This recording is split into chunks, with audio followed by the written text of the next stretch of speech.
안녕하세요 여러분, 소민입니다. 불한당 불어 한국어 까불지 마 this is my tongue.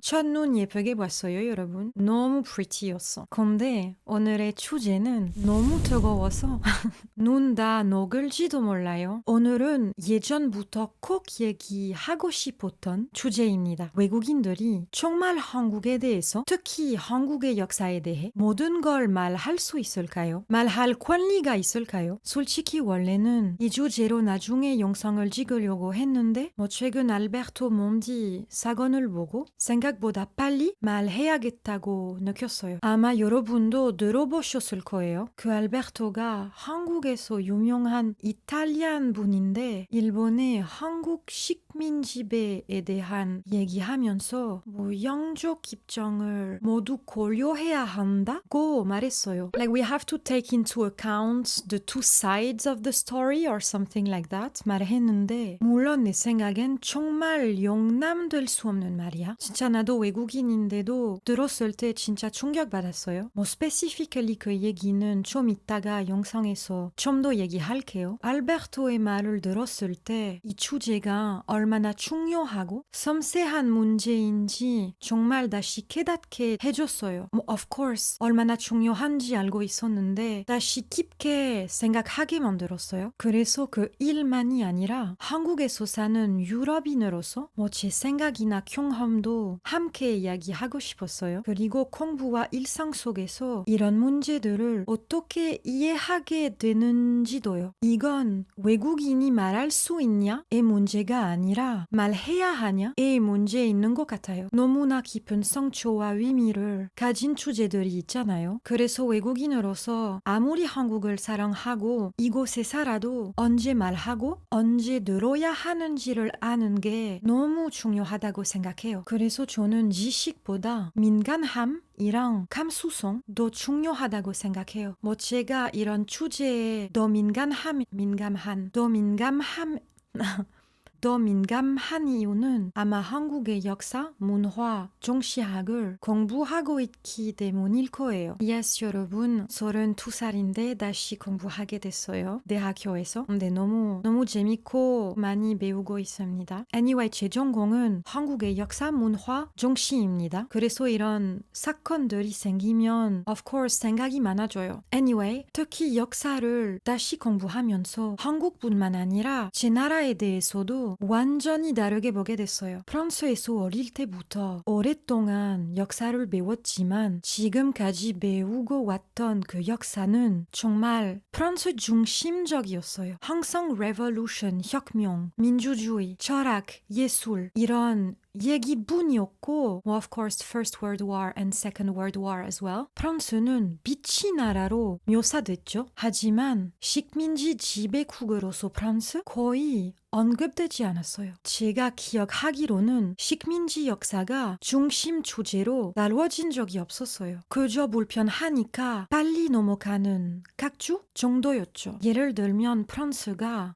베트남, 라오스, 캄보디아, 심지어 인도의 일부까지 식민지로 삼았다는 사실을 자세히 배운 적이 없었어요. Like for real. 나 좋은 고등학교 다녔는데도 이건 한국에서 역사를 공부하고 나서야 제대로 알게 됐어요. 물론 다 알고 있었는데 내 말은 the details of my knowledge was so poor about this. 그때 정말 충격받았고 제 나라뿐 아니라 교육이라는 것 자체에 너무 실망했어요. 진짜 그때 이런 생각 들었어요. 진짜 여기 공부하러 온 걸 너무 잘했어요. 유럽에서는 식민 역사를 너무 멀리서 일반적으로 빠르게 다루는 것 같아요. 그래서 많은 사람들이 그게 얼마나 폭력적이고 비인간적이었는지를 제대로 느끼지 못해요. 그렇게 요약된 형태로 감정도 없고 인간적인 면도 없이 배우면 그건 그저 교과서 속 아주 작은 한 조각의 역사로 남을 뿐이에요. 그게 무서운 이유는 공감 능력을 잃게 만들고 식민지 경험이 어떤 고통이었는지 이해하지 못하게 하기 때문이야. 자신의 어두운 역사를 마주치 않고 피하려는 건 교만하고 너무 거만하고 위험한 태도라고 생각해요. 자신의 과거를 직면하지 않은데 어떻게 성장할 수 있을까요? 그때 교육이라는 게 사실 진실보다 편안함을 택한 선택적 이야기일 수도 있다는 걸 깨달았어요. 그때 정말 중요한 걸 깨달았어. 사실의 학문이라 여기는 역사조차 각 나라의 편의에 따라 이야기된다는 거예요. 특히 과거에서 정말 잘못했던 그 나라들. 역사는 무엇이 일어나는가가 아니라 그걸 어떻게 말하느냐의 문제예요. 그 선택 안에는 그 나라의 정체성과 자존심, 때로는 무정이 담겨 있죠. 많은 사람들이 교육이 세상을 보는 방식을 얼마나 좌우하는지 프레이밍하는지 과소평가해요. 역사를 배우는 방식이 결국 정의, 도덕, 그리고 공감을 이해하는 방식을 결정하죠. 그래서 누군가가 식민지 같은 역사적 사건에 대해 충격적인 말을 할 때 그건 때로는 무지에서 그리고 때로는 세상 전체에 대한 감각이랑 상식의 부족에서 나오는 것 같아요. 그리고 둘 다 아주 위험해요. Even worse, 같이 있으면 파국입니다. 사람들이 다른 나라에 대해 상처 주는 말을 하게 되는 이유는 두 가지라고 생각해요. 하나는 무지예요. 배우지 못했기 때문에 모르는 경우죠. But then the funny thing is if you don't know something well, you shouldn't be talking about it, of course. 다른 하나는 감수성의 부족이에요. 알고 있으면서도 배려 없이 말하는 경우죠. 둘 다 너무 잘못됐지만 무지는 배움을 통해 고칠 수 있어요. 그래도. 하지만 감수성의 부족은 더 깊은 문제예요. 겸손함 or 인간다움의 부족이죠. 그래서 저는 그 알베르토 분이 한국 역사, 한국의 마음 잘 알고 계실 텐데 배웠을 텐데 어떻게 이런 얘기 하게 됐죠? 진짜 큰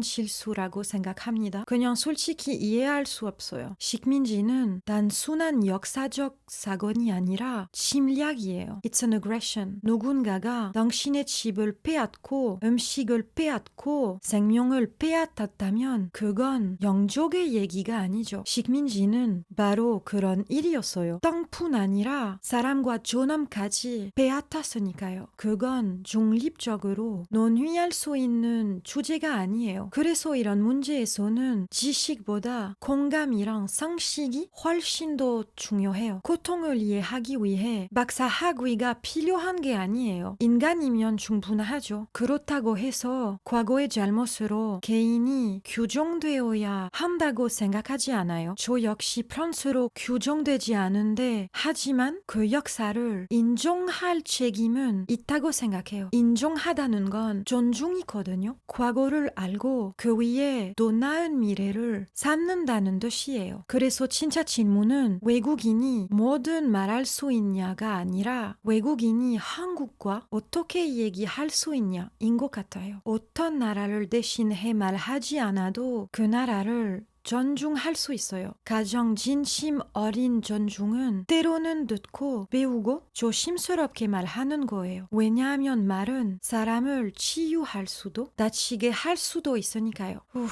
힘들었어, 여러분. 힘들었어. 진짜 한국어로 이런 주제에 대한 얘기하는 건 참 너무 진짜 어렵다. 근데 차라리 한국어로 하니까 좀 더 생각 있게 좀 더 조심스럽게 말하는 것 같아요. Anyway, 저는 아직 배워야 할 게 너무 많아요. 하지만 제대로 배우기 위해서는 지식이 물론 기본이지만 감정적인 지능이 없는 지식은 아무 의미가 없다는 걸 잊지 말아야 해요. 진짜 이해는 머리에서만 나오는 게 아니라 마음에서도 나오는 거니까요. Voilà. 내가 말 잘했나? 나 진짜 왜 항상 이런 위험한 주제 골라? 몰라. 내가 위험한 주제에 대한 관심이 많은가 봐요, 여러분. Of course, as always, 여러분의 댓글들을 너무 재밌게 읽고 있고 이런 주제에 대한 부드럽게, 예의 있게 말해주세요. Okay, that's it for today. C'est tout pour aujourd'hui, 여러분. 안녕. 불한당 불어 한국어 까불지 마 this is my tongue 불 to the hand to the down 뜨겁게 gonna spit my 불 베베 감당할 수 있게